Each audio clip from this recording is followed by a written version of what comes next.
noches. En este momento, bueno, nos comunicamos.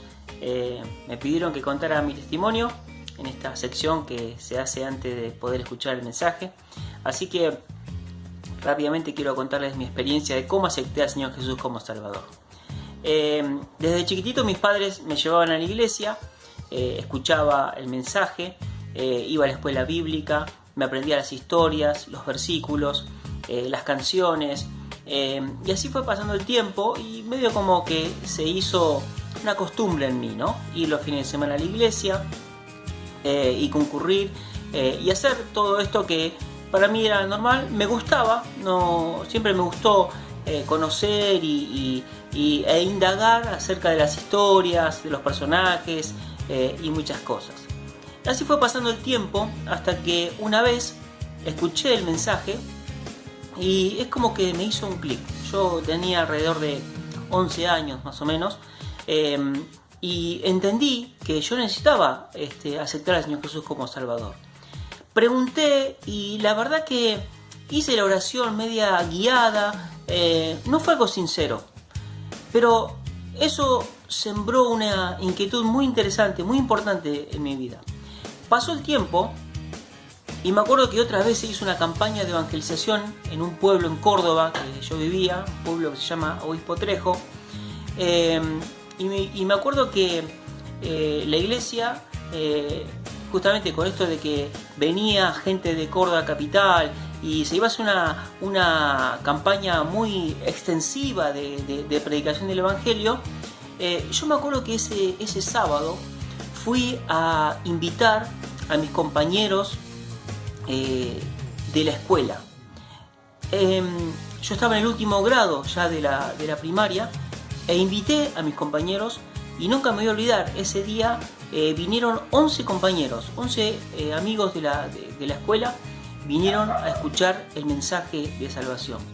Y saben, yo estaba sentado ahí con mis compañeros y escuchaba al predicador, Alberto Centurián, me acuerdo, él predicaba y yo decía, me está hablando a mí, este mensaje es para mí.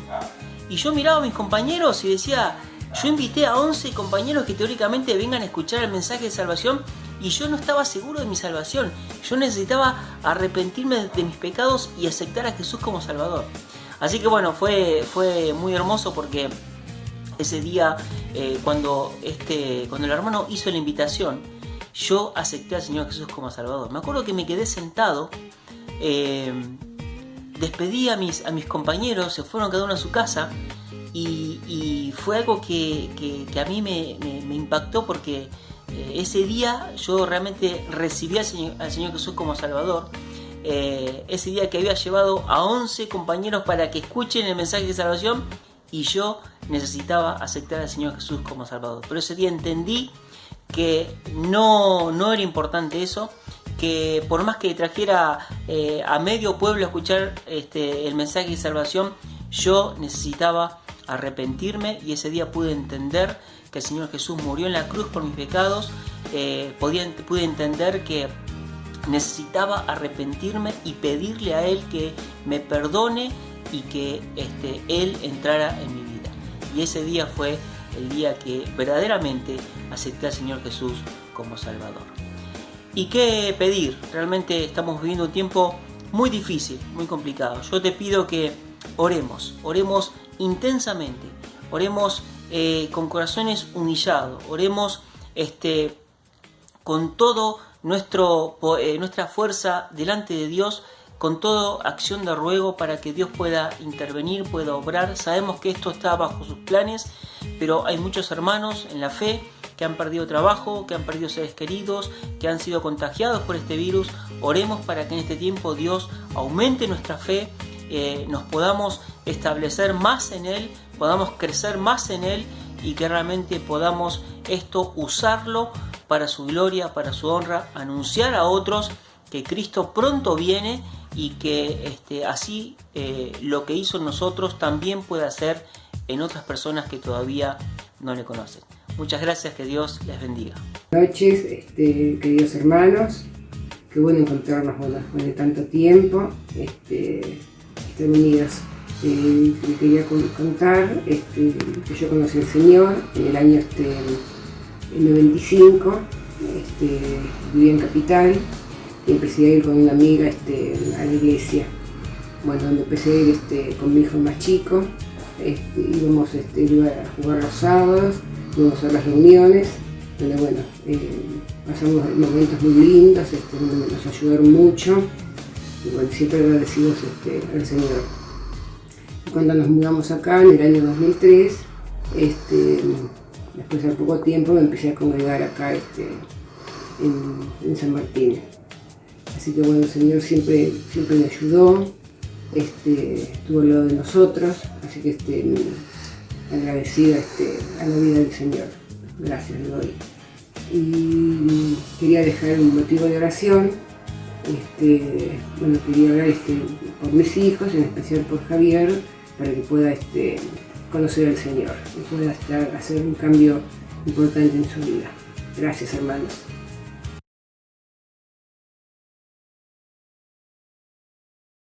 Bueno, buenas noches, ¿cómo están?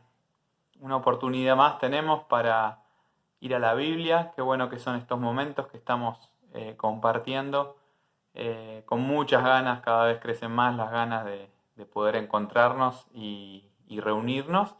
Pero bueno, mientras tanto, de esta manera nos podemos reunir, podemos estar juntos. Ojalá que todos estemos esperando estos momentos, apartando el tiempo para estos momentos y buscando el consejo de Dios. Estamos estudiando Romanos y particularmente estamos recorriendo el capítulo 12 de Romanos y hoy nos toca el versículo 16, así que vamos a leer este versículo 16 en medio de toda esta serie de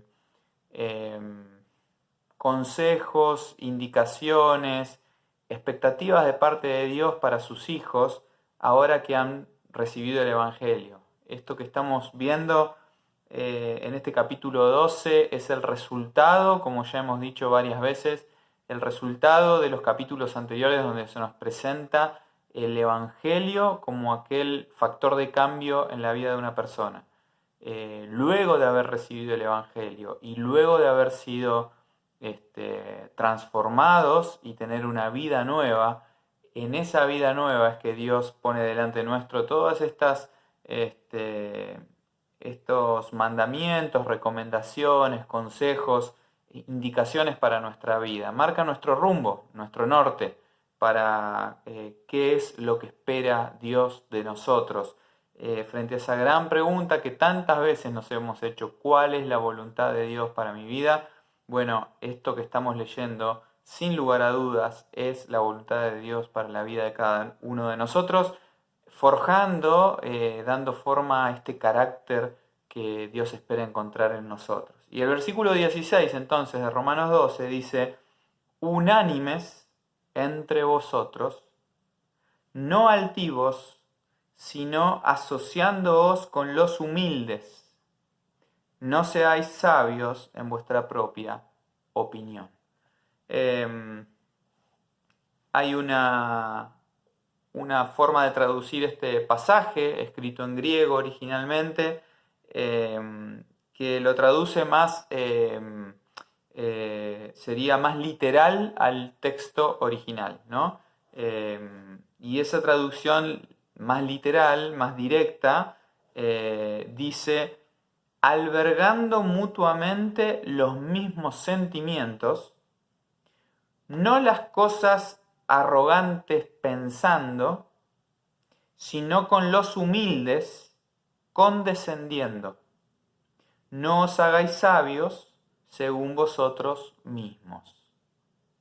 Pareciera una forma media rebuscada de expresarlo, pero es porque trata de respetar el sentido de las palabras utilizadas. Pero la versión que utilizamos, la versión 60, se aproxima mucho a aquel texto original en el uso, en el empleo de palabras, y pareciera que todo se termina resumiendo a tres grandes conceptos que Pablo les está queriendo transmitir a los romanos, y obviamente nosotros también tomamos como seguidores de Cristo, como cristianos que nos identificamos. El primer gran concepto que aparece en el versículo es el concepto de la unidad. Decía, unánimes entre vosotros. Y es interesante que varios comentaristas bíblicos y traductores de la Biblia para otras versiones utilizan otro término cuando hablan de esto y utilizan el término armonía. Por ejemplo, uno traduce vivan en armonía con los demás. O otro traduce vivan en armonía los unos con los otros. Nosotros lo tenemos escrito como unánimes entre vosotros. Es que el término o esta forma de expresarlo de armonía tiene mucho que ver con esta cuestión de la unidad. Porque unidad no significa uniformidad en el sentido de que absolutamente todos piensan lo mismo. No se refiere específicamente a que todos piensen lo mismo, sino que a lo que apunta es que a todos los pensamientos de todos deberían sumados ser armónicos. Y los que saben de música van a entender claramente a qué se refiere. Cuando se realiza una composición musical, no se pretende que sea al unísono, o sea, un solo sonido y todos los instrumentos de la orquesta o de la banda tocando ese mismo sonido. No, todos tocan sonidos distintos, pero cuando todos están juntos suenan como una armonía, como una melodía justamente que al oído resulta placentero. Bueno, lo que nos propone la Biblia en este pasaje y en varios otros lugares, obviamente, de la palabra de Dios, es que tengamos este sentir, esta predisposición. Pareciera que el punto al que se refiere es que hay un objetivo común y hacia ese objetivo todos apuntan de distintas maneras, con diferentes tal vez pensamientos y maneras de ver la realidad,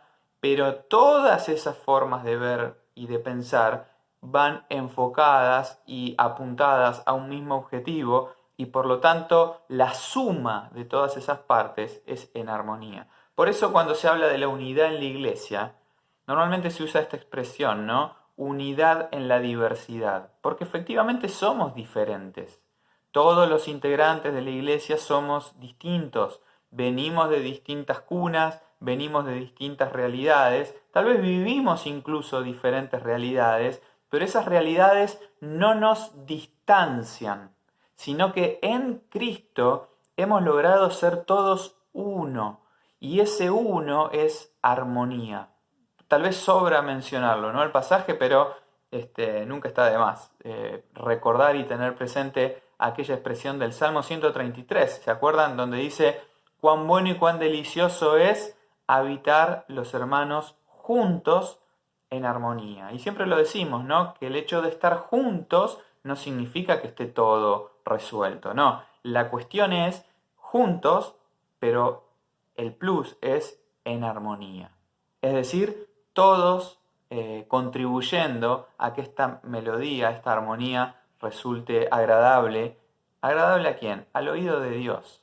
O sea de acuerdo a lo que Dios espera. Por eso, por ejemplo, Efesios capítulo 4 nos recuerda que todos debemos estar solícitos, o sea, predispuestos en guardar la unidad en el vínculo de la paz.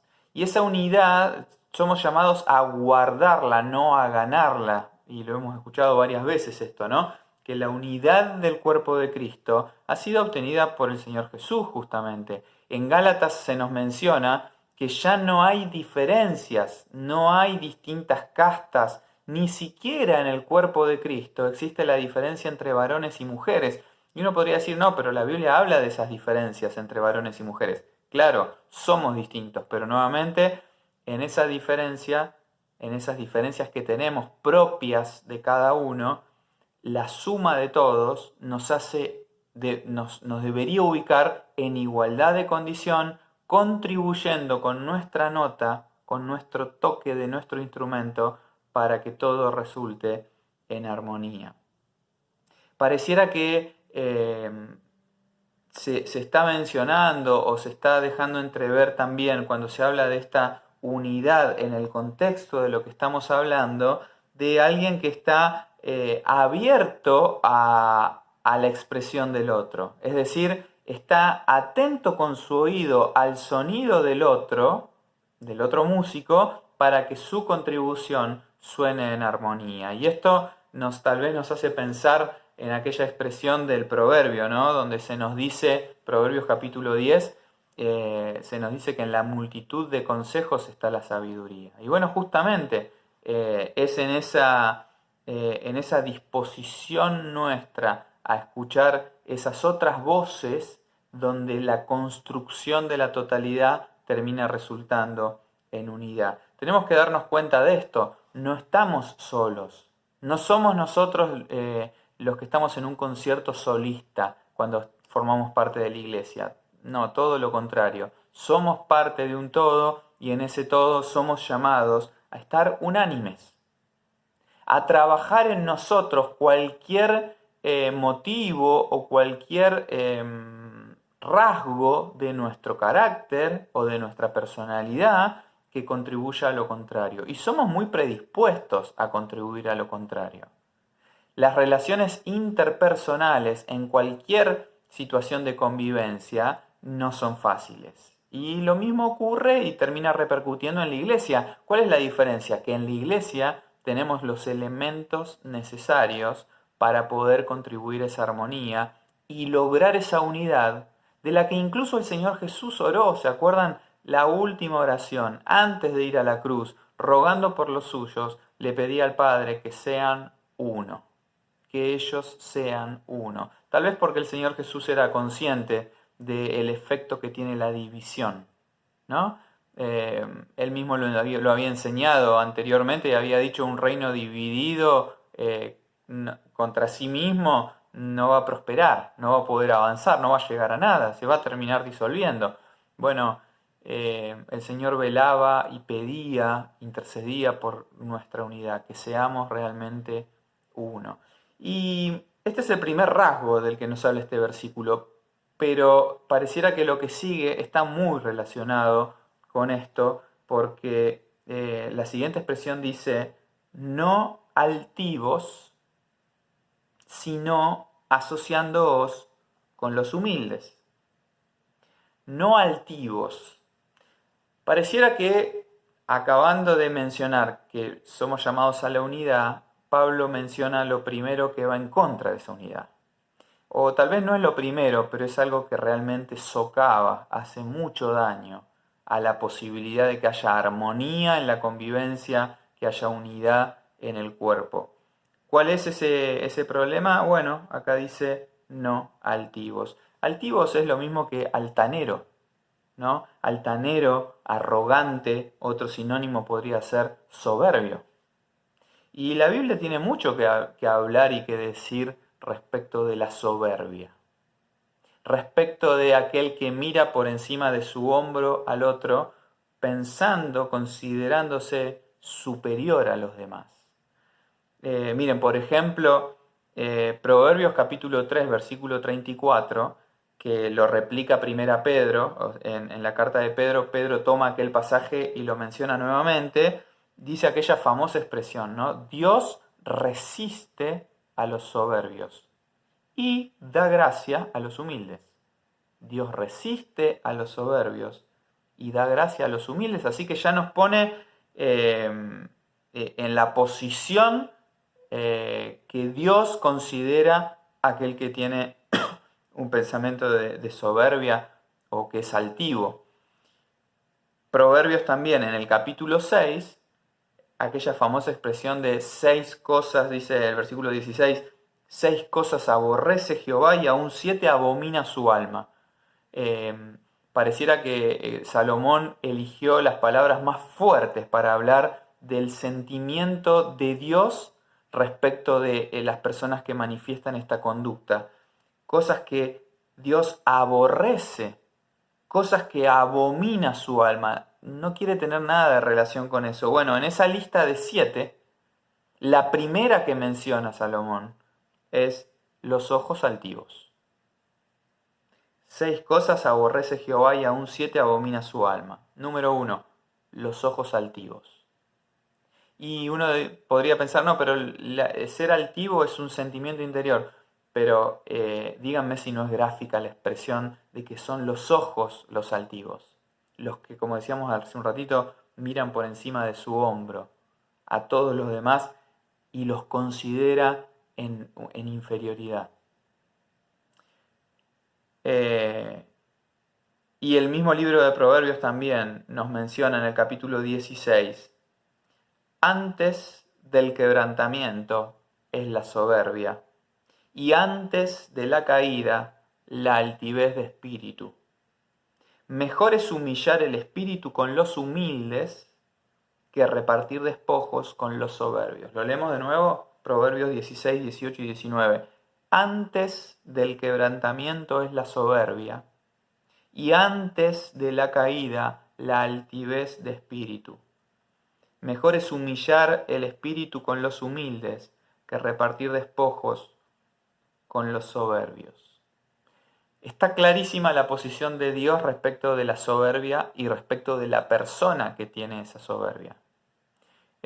Alguno podría argumentar o decir, pero ¿no es la misma Biblia la que dice que Dios ama a todas las personas? ¿Entonces al soberbio no lo ama? ¿Al soberbio lo rechaza? Es que ahí es donde entendemos realmente el sentido o el efecto que tiene la soberbia en la vida de una persona.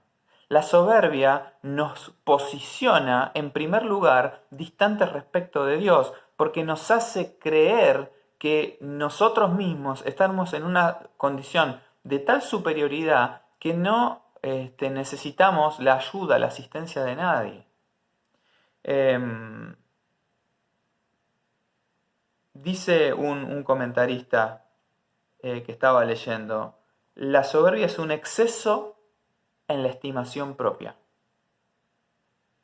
Pero si es excesiva, probablemente es compensatoria y por lo tanto es falsa. O sea, la persona que tiene esta actitud de soberbia y que se mira a sí mismo respecto de los demás con aires de superioridad, tiene una visión totalmente distorsionada de la realidad. Nunca va a ser certera la mirada de alguien soberbio. Ahora, ¿cuál es el gran problema de la soberbia? Que claramente el primero en negarla o no identificarla en sí mismo es el portador. La mayoría de los que están alrededor lo van a ver como un soberbio, van a tildarlo de soberbio, van a quererlo lejos porque es la primera reacción que tiene cualquiera con un soberbio, con un altivo, con alguien que se considera más que los demás, pero esa misma persona no lo va a identificar.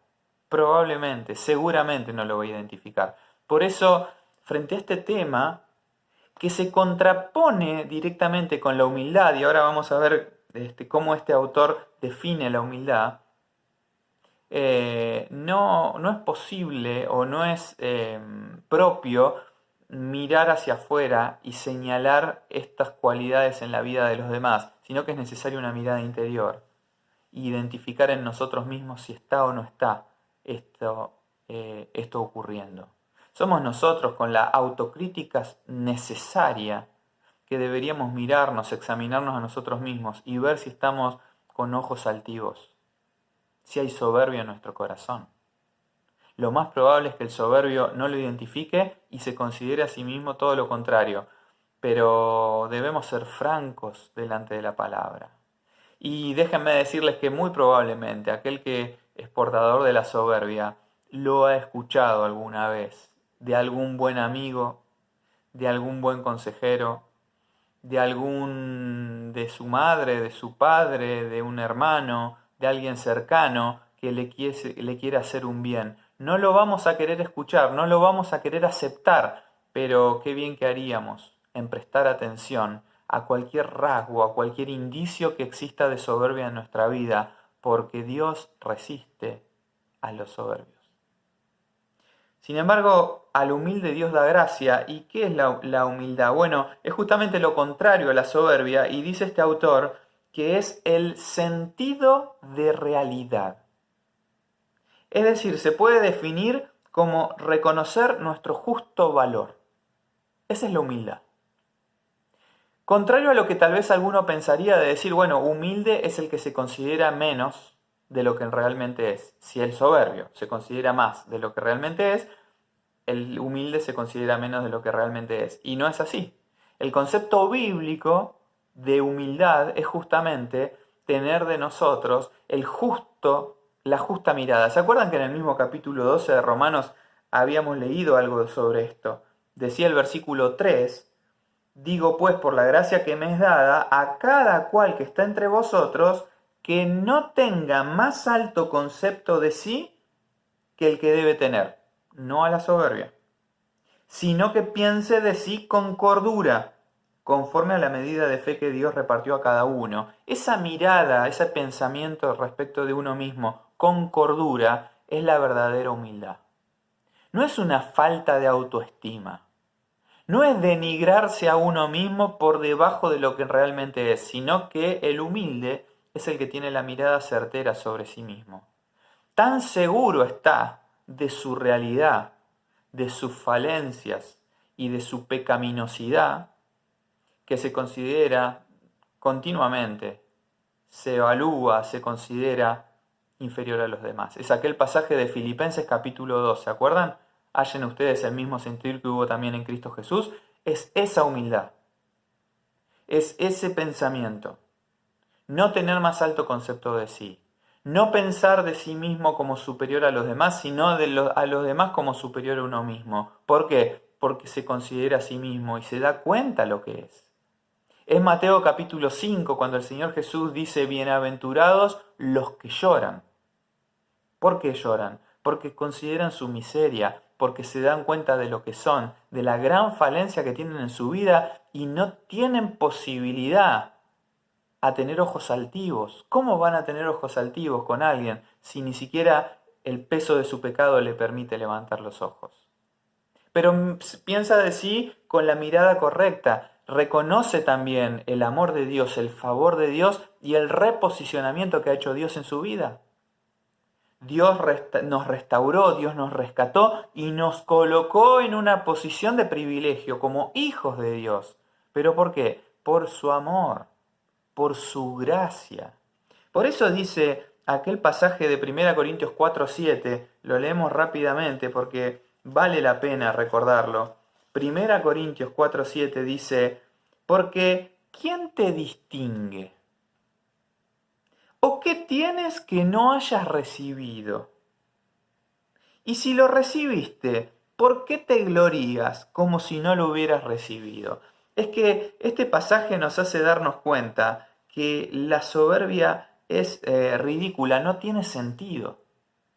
Porque nada de lo que una persona tenga o haya obtenido lo tiene por mérito propio, sino que lo ha recibido gracias al favor de Dios, a lo bueno que es Dios. Desde nuestra salvación hasta los dones espirituales, hasta los bienes que tenemos, hasta nuestra vida o el aire que respiramos, todo lo que somos y tenemos es porque Dios es bueno con nosotros y nos lo ha dado. ¿Qué sentido tiene jactarse?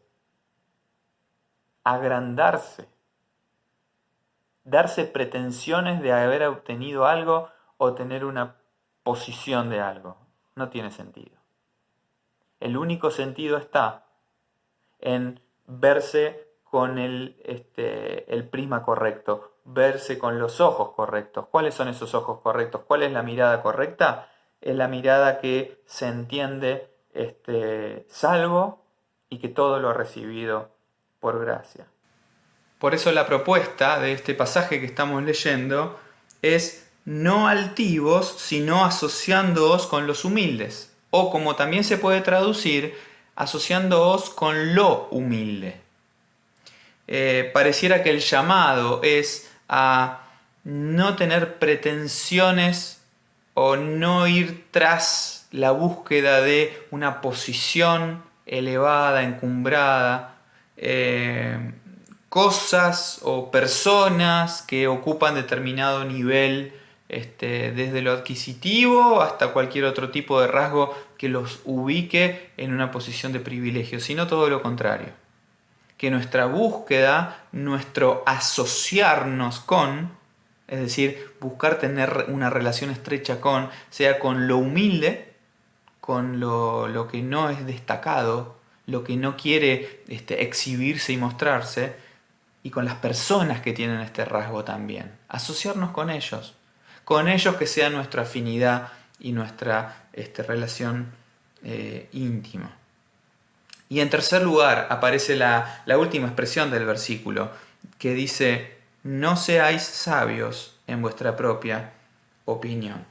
Pareciera que este pasaje replica aquel pasaje de Proverbios capítulo 3, ¿no? Con una expresión muy similar. Pareciera que Pablo tiene en mente esto: no seas sabio en tu propia opinión. Sabio en tu propia opinión, que algunos lo traducen como no se crean más sabios que nadie.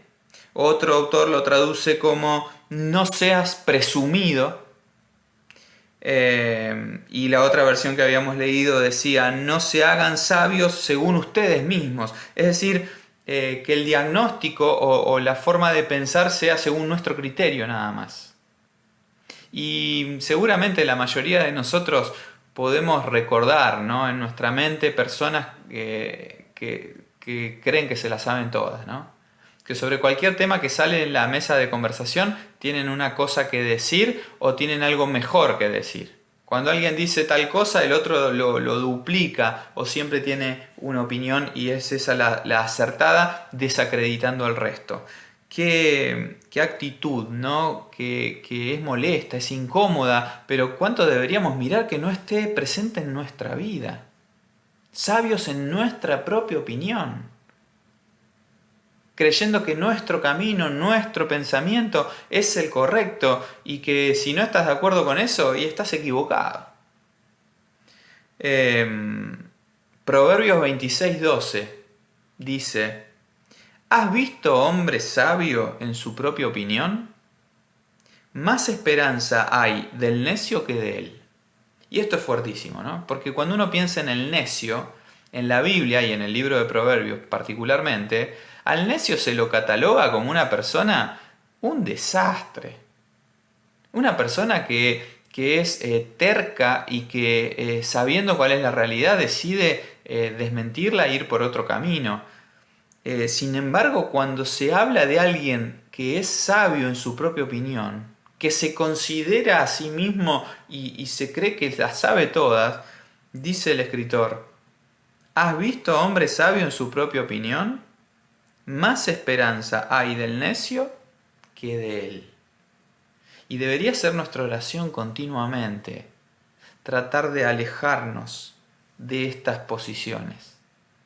¿Cuáles serían los 3 problemas que identificaría respecto de la vida de iglesia y de la realidad que se pide de nosotros en este pasaje? Bueno, pareciera que uno es aquel que va en contra de la unidad, aquel que suena distinto al resto, aquel que hace cosas, contribuye con cosas que no colaboran con la unidad.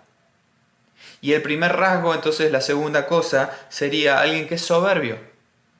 Alguien que se mira a sí mismo y se considera superior a los demás. Es altivo en su mirada de la realidad y de los demás.